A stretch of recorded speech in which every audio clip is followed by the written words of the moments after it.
ইস্তেগফার পড়া। পড়েন আমার সাথে, আস্তাগফিরুল্লাহ আস্তাগফিরুল্লাহ। আমাদের নবীর আগে কোনো গুনাহ নাই, পরে কোনো গুনাহ নাই। নবীজি বলেন, আল্লাহি ইন্নী লা আস্তাগফিরুল্লাহ ওয়া আতুবু ইলাইহি ফিল ইয়াউমি আকসার মিন ৭০ মাররা।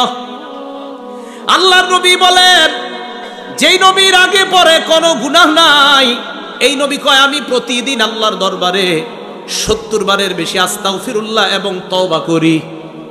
কয়বারের বেশি?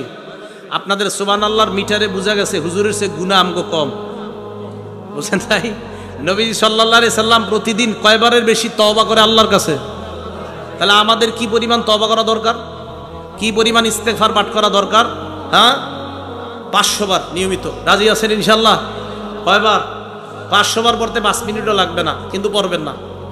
বাসে বৈশা খালি গল্প করবেন, চা স্টলের সামনে খালি গীবত শিকায়াত করবেন, জিকির করবেন না, ইস্তেগফার পাঠ করবেন না। কারণ আমাদের তো গুনাহ কম, এই জন্য ইস্তেগফার বেশি পাঠ করা দরকার নাই। ইস্তেগফার যত বেশি পড়বেন, মাদ্রাসার তালেবে ইলম ভাইরা সুযোগ পাইলে যদি দেখেন গল্প করতে মন চায়, ইস্তেগফার পড়বেন। ইস্তেগফার যেই ছাত্র যত বেশি পড়বে তার মেধা তত বেশি বাড়বে।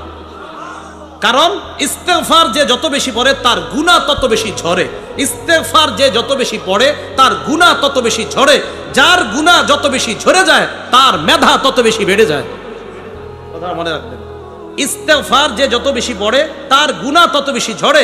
যার গুনাহ যত বেশি ঝরে যায় তার মেধা তত বেশি বেড়ে যায়। এই কথা মনে রাখবেন। তো এই জন্য ছাত্র ভাই, স্কুল কলেজের ছাত্র যারা আছেন, ইস্তেগফার বেশি পড়বেন, আল্লাহ মেধা বাড়িয়ে দিবেন। আল্লাহ পাক রব্বুল আলামিন এই আমলটা বেশি বেশি করার তৌফিক দান করেন।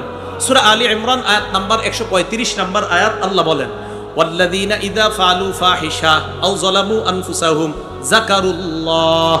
যারা অশ্লীল কর্ম করেন, নিজেদের উপর জুলুম করে, সাথে সাথে আল্লাহরে স্মরণ করে, ফাস্তাগফারু লিযুনুবিহিম, অপরাধের জন্য ক্ষমা চায়, ওয়া মাইয়াগফিরুয যুনুবা ইল্লাল্লাহ, আল্লাহ ছাড়া গুনাহ মাফ করার আছে কে?